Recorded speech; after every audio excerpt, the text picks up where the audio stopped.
가지로 설명했습니다. 하나는 일본의 모든 것을 잃어버렸다라고 설명했고요. 두 번째, 모든 것을 잃어버린 지금 우리는 어떻게 살고 있냐. 이렇게 크게 두 테마로 나눴는데, 제가 뉴스를 한번 본 적이 있습니다. 그 나라를 기억을 했었어야 되는데, 대통령이었어요. 그리고 굉장히 큰 실권을 장악하고 있었습니다. 근데 쿠데타가 난 거예요.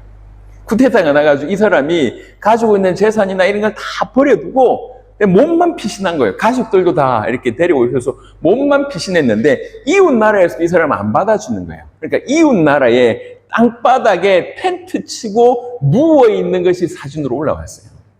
예. 어제까지 최고의 권력자였다. 근데 쿠데타가 일어나서 모든 걸 잃어버렸어. 모든 걸 잃어버려서 지금 뭐하고 있냐. 밥 못 먹고 길거리에서 텐트에서 치고 자고 있다는 거죠. 우리도 마찬가지입니다. 우리가 뭘 잃어버렸냐 정확하게 알아야 되고, 잃어버리고 나서 지금 현재 우리는 어떻게 비참하게 사냐. 우리 엊그제까지 돈이 많았다가 갑자기 부도났어요. 예. 부도났다는 얘기는 모든 걸 잃어버렸다는 얘기죠. 그러면 오늘 하루하루는 어떻게 사느냐, 이거는 다른 얘기잖아요. 그래서 모든 것을 잃어버렸다. 뭘 잃어버렸냐? 아까 말씀드렸습니다. 우리가 하나님 형상대로 지원받았다는 얘기는 영적인 존재고 왕적인 존재고 자녀이고 그리스도와 비견될 존재였는데 이걸 다 잃어버렸다는 거죠. 하나님의 형상을 잃어버렸다는 어떤 표현으로 이해하자면, 그래서 먼저는 생명을 잃어버립니다. 하나님의 형상대로 지원받아서 영적인 존재인데 영적으로 죽게 된 거죠. 에베소 2장 1절에 아는 말씀입니다. 그리고 하나님의 자녀였는데 요한복음 8장 44절에 예수님의 말씀하신 대로 사단의 자녀가 됩니다. 그리고 왕이었습니다. 근데 왕 같은 존재가 종이 됩니다. 뭐에 종이 되냐면 갈라디아 4장 8절에 그러나 너희가 그때에는 하나님을 알지 못하여 본질상 하나님이 아닌 자들에게 종노릇 하게 됩니다. 예. 우리가 다 그렇지 않습니까? 물질의 종노릇 하게 되고 사회의 종노릇 하게 되는 그런 인생을 살고, 더 중요한 건 히브리 2장 15절에 또 죽기를 무서워함으로 한평생 내어 종노릇 하는 모든 자들을 놓아주려 하십니다. 저 깊은 곳에 죽음에 대한 공포, 거기에 대한 노예가 이제 되어 있는 것입니다. 하나님이 아닌 자들에게 노예가 되고 죽음의 종노릇 하게 됩니다. 왕이었던 존재가. 그러고 나서 우리 인간이 죄인이 되죠. 로마서 3장 23절은 뭐라고 표현하냐면 모든 사람이 죄를 범하였음에 여기서 끝이지 않고 하나님의 영광에 이르지 못한다고 얘기해요. 우리는 하나님의 형상대로 지음받아서 하나님의 영광을 드러낼, 반영하는 자였습니다. 그리스도와 함께. 그런데 죄인이 되어지면서 하나님의 영광에 도무지 이룰 수도 없고 하나님의 영광을 드러낼 수도 없는 그런 존재가 되었습니다. 이런 의미로 우리 인간은 모든 것을 잃어버립니다. 최고의 하나님의 형상을 닮아서 최고의 복된 존재인데 모든 것을 잃어버리게 된 거죠. 그리고 지금 우리는 아주 비참한 그런 상태에 놓여지게 되어 있습니다. 지금 이제 말씀을 이제 여러분들이 가서 풀어낼 때에 이런 부분이 조금 이해가 돼서, 사실은 이제 우리 인간이 얼마나 복된 존재였는지만 제대로 얘기하더라도 달라질 것이고, 왜 우리가 지금 이렇게 비참한 상태에 있느냐, 사실은 이것 때문이다라고 하는 것만 제대로 짚어줘도, 제가 아쉬운 거는 우리나라에서도 이렇게 오랫동안 밥 퍼주는 목사님이 계셨어요. 국수 삶아주시는 목사님. 그거 너무 귀한 분이잖아요. 해보시면 알겠지만 수십 년을 밥을 퍼준다는 얘기는 보통 아니거든요. 예. 그리고 국수 삶아준다는 거 보통 일이 아닙니다. 근데 아쉬운 건 하나는 뭐냐면 밥만 퍼준다는 거예요. 이거는 비난하는 게 아닙니다. 밥만 퍼주는 사역을 한다는 거예요. 우리가 영혼을 살리기 위해서 이걸 하잖아요. 코로나가 터졌을 때 필리핀의 선교사님들을 통해서 회개운동이 일어났다고 제가 들었습니다. 회개운동이 일어났던 이유는 뭐냐면 우리가 영혼을 살리기 위해서 이것도 하고 저것도 했는데 코로나가 터져서 대면할 수가 없으니까 이 모든 것이 스탑이 된 거예요. 나는 본질을 전하기 위해서 이걸 했는데 어느 날 보니까 이것만 하고 있는 거예요. 이 본질을 못 하고 있었어. 그러니까 이게 코로나 통해서 딱 멈춰버리니까 갑자기 이제 사역의 모든 것이 정체가 돼버린 거예요. 우리가 사실 이거 하기 위해서 이걸 하는 건데 어느 순간에 이걸 놓치게 됐으니까 이런 경우들이 우리 가운데 적지 않게 있다는 거예요. 그렇게 열심히 밥을 퍼주면서 밥만 퍼준다, 열심히 국수만 삶아준다, 사실은 좋은 일이지만 우리는 사실 그게 본질이 아니지 않습니까? 그걸 통해서 바른 부분들이 전달이 되어져야 되는 거예요. 우리 성도들도 마찬가지입니다. 어제 제가 태국에서 선교사님 한 분하고 좀 깊은 교제를 하고 왔습니다. 32년 선교하셨다고 하시더라. 중국에서 20년, 추방돼서 여기서 또 10년을 이렇게 얘기하시는데, 그러니까 조금 이렇게 마음 터놓고 얘기할 때 중심에 있는 얘기를 하시더라. 예. 항상 목마른 어떤 부분을 얘기했어요. 그 중에 하나가 전도의 부분이었습니다. 항상 부담이 있다. 늘 양육하지만 1년을 양육하고 나서 다시 제자리로 돌아가고, 열심히 했는데 나중엔 제로고, 이런 것들이 계속된 거죠. 열심히 했는데 계속 제로야. 계속. 그걸 사회가하고 있는 태국이라고 하는 나라, 이렇게 이렇게 뭔가 뜨거운 일이 안 벌어지는 것 같고, 내가 지금 잘하고 있는가? 항상 전도에 대한 부담이 있고, 이건 어떻게 해야 되는가? 이런 와중에 이렇게 한 서너 시간 대화를 하는 중에 하나님이 좀 은혜를 주셨어요. 그 얘기를 나중에 좀 하우투에 좀 얘기를 할 건데, 뭔가 이렇게 생각이 약간 전환되는 일이 탁 벌어지니까 이 소망이 좀 생긴 거. 아, 나도 할 수 있겠네. 이런 소망이 좀 생기신 것 같더라고요. 너무 감사하더라고요. 여러분, 우리 성도들에게도 지금 이렇게 힘들고 어려우니까 이렇게 밥 문제, 돈 문제 이거 해결해야 된다라고 이게 참 매여 있는데, 진짜 중요한 건 우리가 어떤 존재며 우리가 지금 어떤 상태며 그리스도가 누군지를 정확하게 본질적인 부분들이 좀 풀어내시면 사실 이 틀 위에서 좀 벗어날 수 있다, 넘어설 수 있다는 거죠.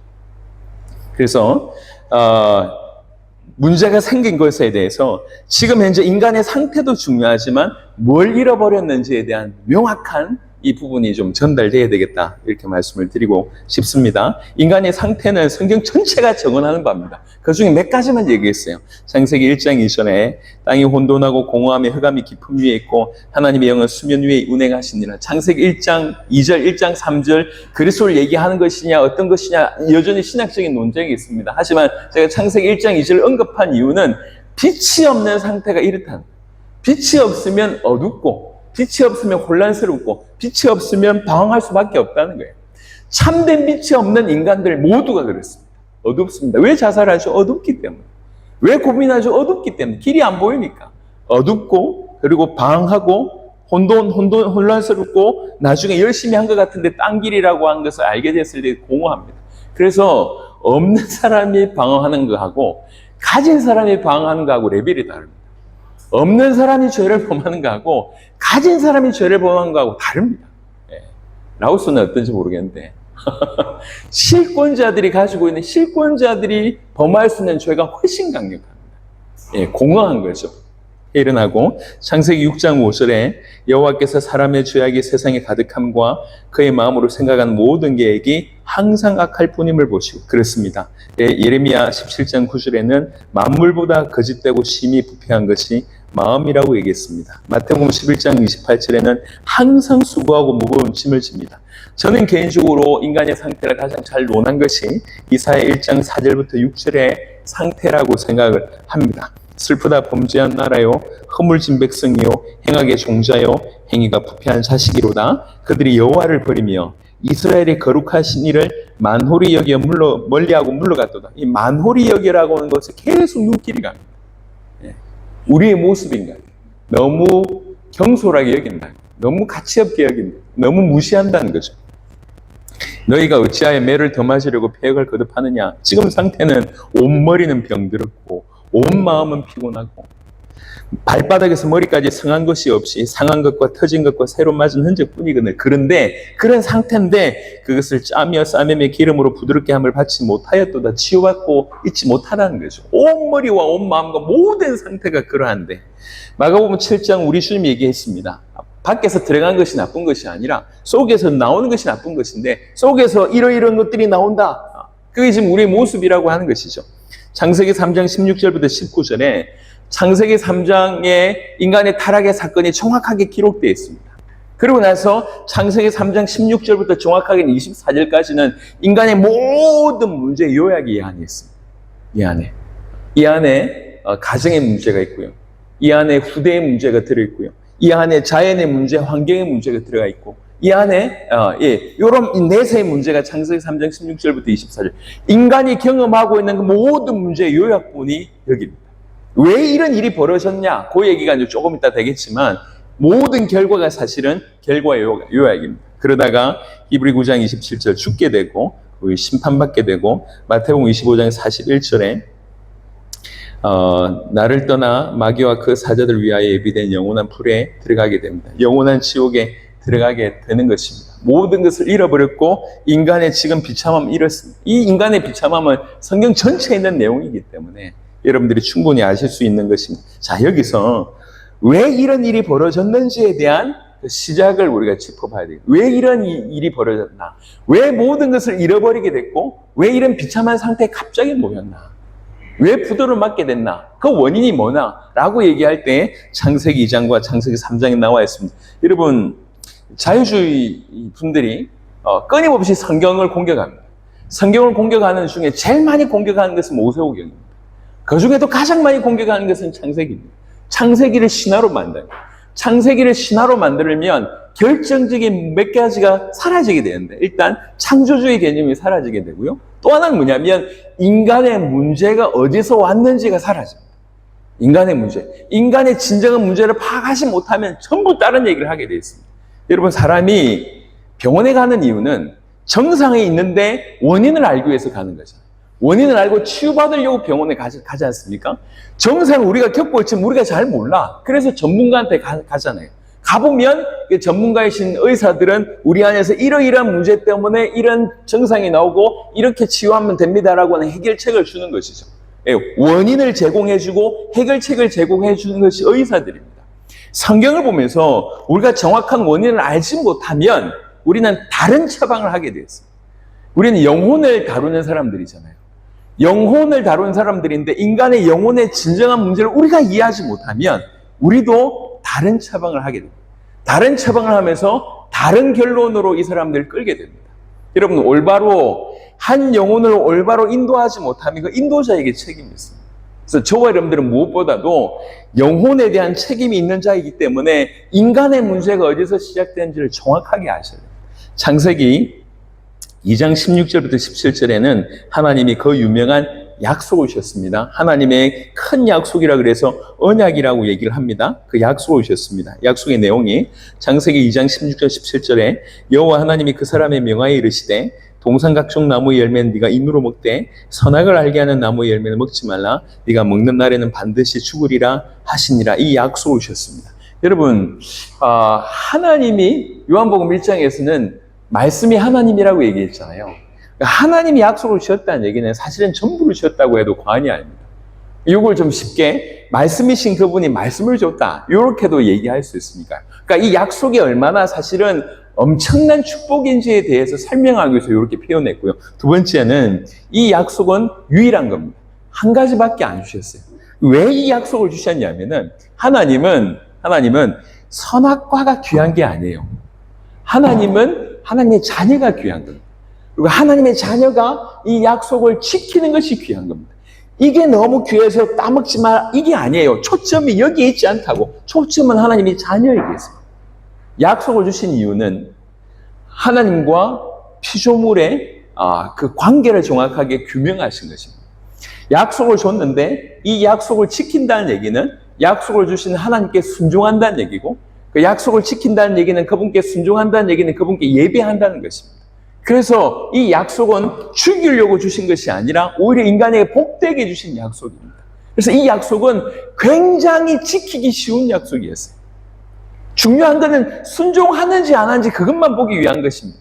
그래서 마치 뭐가 같냐면 동산 중앙에 있는 선악을 알게 하는 나무의 열매는 신학자들의 얘기가 아마도 포도나무나 감람나무 열매였을 것이다. 그 시대에 있었던 동산 여러 곳에서 얼마든지 있을 수 있는, 하지만 위치가 동산 중앙에 있다는 거예요. 왜 선악을 알게 됐냐면 그 나무 열매가 효력이 있는 것이 아니라 나무를 보면 아는 거죠. 선악을 알게 됩니다.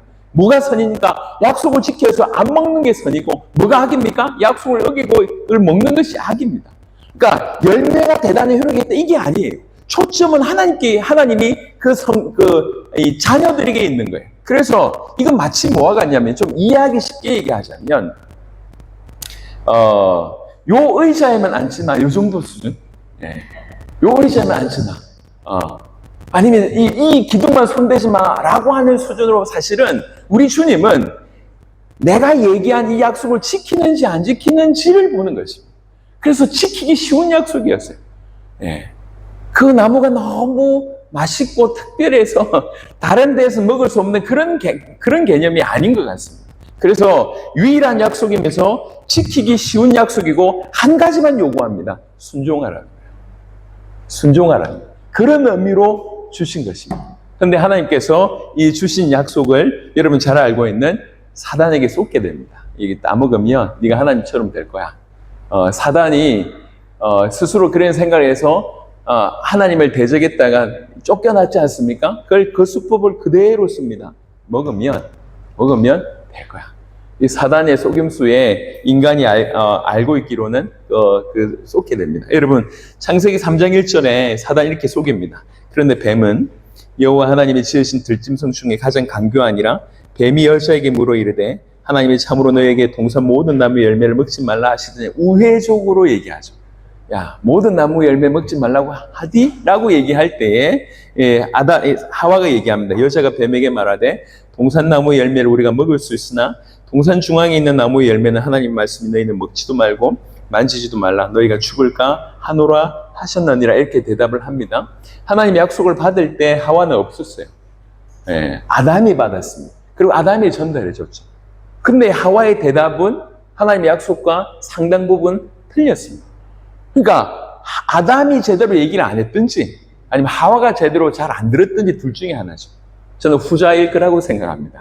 여자분들이 남자 말을 잘 안 들으니까 후자일 거라 저는 생각합니다. 여하튼 제대로 뭔가 전달이 안 된 거예요. 그래서 사실은 하와는 정확하게 알지 못해서 이 언약을 놓쳤다라고 설명할 수 있고요. 자, 그리고 나서 아담은 뭘까요? 아담은 창세기 3장 6절을 보면 여자가 그 나무를 먼저 본적 먹음직도 하고 보암직도 하고 지혜롭게 할 만큼 탐스럽기도 한 나무인지라 여자가 그 열매를 따먹고 자기와 함께 있는 남편에게도 주매 그도 먹은지라. 자기와 함께 있다고 하는 이 표현은 두 가지로 이해할 수 있겠습니다. 하나는 같이 산다라고 하는 의미고 또 하나는 진짜 보고 있다는 거예요. 함께 이렇게. 그러니까 와이프가 따먹는 거를 지켜보고 있었다는 거예요. 따먹는데 죽으면 지도 안 먹겠지. 따먹는 걸 보고 있었다는 거죠. 자, 아담은 자기가 받은 약속과 눈앞에 있는 현실이 충돌이 됩니다. 먹으면 죽어야 되는데, 야, 먹네? 안 죽네? 그러면 하나님의 약속이 틀린가 보다. 그래서 따먹게 되죠. 하와의 진정한 문제는 약속에 대한 무시입니다. 아담의 진정한 문제는 뭐냐면 약속과 현실이 충돌될 때에 약속을 버리는 믿지 않음과 현실에 타협하는 것이 아담의 모습인 것 같습니다. 여러분, 오늘날도 그렇습니다. 오늘날도 말씀과 현실이 충돌될 때 우리는 너무 많습니다. 그래서 우리에게 필요한 게 뭐냐면 믿음이라는 거거든요. 그래서 필요한 게 믿음이라는 거예요. 그래서 결국 알지 못하고 믿지 않아서 결국 하나님의 약속을 어기는 죄를 범하는 일을 하게 됩니다. 그리고 나서 그 결과는 하나님과 끊어지게 되는 것입니다. 하나님과의 끊어짐이라고 하는 것이 너무 큽니다. 다음 강의에 보시겠지만 이제 시간을 마무리해야 될 것 같아서 다음 강의에 보시겠지만 사실 이 세 가지는 항상 연결되어 있다고 볼 수가 있습니다. 사단으로 인하여 죄를 범하여 하나님께 끊어집니다. 사실은 우리 인생의 최고의 문제가 요구라고 해도 과언이 아니에요. 모든 문제는 여기에서 출발했습니다. 창세기 3장은 요 얘기를 하고 있습니다. 요 세 가지에 대한 얘기를 하고 있습니다. 이 세 가지에 대해서 우리가 주목해야 돼요. 우리는 죄에 대해서 많이 언급합니다. 하지만 죄에 대해서 언급하면서 하나님과의 끊어짐과 사단에 관해서는 깊이 보지 못하고 있습니다. 근데 창세기 3장에는 사단의 속에 속아서 범죄하게 되고 그래서 하나님과 끊어짐에 대한 얘기를 하고 있습니다. 조금 있다가 제가 그리스도를 설명할 겁니다. 그리스도는 기름 부음 받은 자란 뜻이고 그 안에 새 직분이 있습니다. 왜 새 직분일까요? 이게 무관하지 않습니다. 그래서 자 2강 3강까지 했습니다. 우리는 지금 그리스도를 설명하고 있는 작업을 하고 있습니다. 그리스도를 설명하기 위해서는 아까도 말씀드렸듯이 그리스도는 우리를 구원하기 위해서 이 땅에 오신 겁니다. 그러니까 그분이 오시지 않으면 안 될 만큼 크다는 거죠. 제가 어릴 때 제 2살 터울의 동생이 있습니다. 얘하고 장난치다가 그날따라 왜 그랬는지 모르겠지만 돌 가지고 이제 이렇게 던지면서 장난을 쳤어요. 근데 그때가 벌써 지금으로부터 40몇 년 전이죠. 돌을 던졌는데 정말 기가 막히게 통유리가 깨졌어요. 40몇 년 전에 통유리가 깨졌어요. 통유리가 깨지는 순간 제가 느꼈습니다. 나는 죽었구나.